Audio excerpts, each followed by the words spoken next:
আসসালামু আলাইকুম।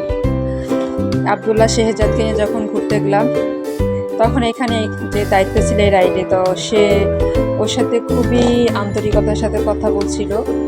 তো আবদুল্লাহ শেহজাদ যখনই যেখানে আমরা গিয়েছি ওখানে বাচ্চা তো দেখে সবাই নিতে চায়, কোলে নিতে চায়, কথা বলতে চায়, তো তার সাথে খুব সহজেই মিশে যায়। তো ওর আব্বু এখানে যখন ও খেলছিল ডাকছে, বাবা আসো আসো, না কোনো সাড়া দিচ্ছে না। ও তো সালমান পাশি যখন প্রথম খেলছে ওর সাথে এখানে আসার জন্য ব্যস্ত হয়ে গেছিলো।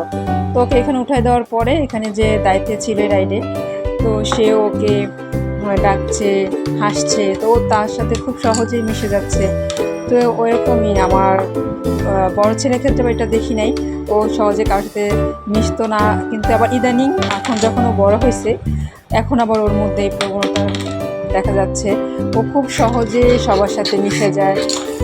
কিন্তু আমার আবদুল্লাহকে ছোটোবেলা থেকেই দেখলাম যে ও এই স্বভাবটা ছোটোবেলা থেকেই, যখন ওর সাথে ওর দেখে কেউ তাকিয়ে হাসে ও খুব সহজে তার সাথে মিশে যায়।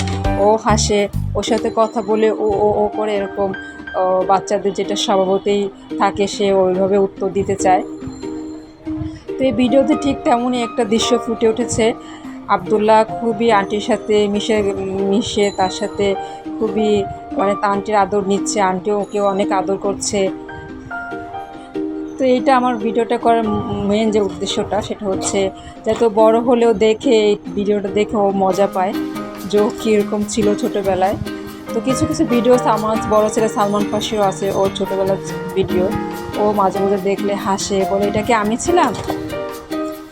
তো আসলে এই মজাটা এই ধরে রাখার জন্যই আসলে আমার এই ভিডিওগুলো করা, যাতে বড় হলে ওরা দেখে হাসে, মজা পায়, আনন্দ পায়।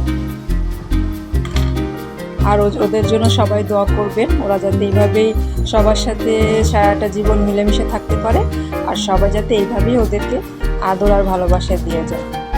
আবার দেখা হবে অন্য কোনো ভিডিওতে। আল্লাহ হাফেজ।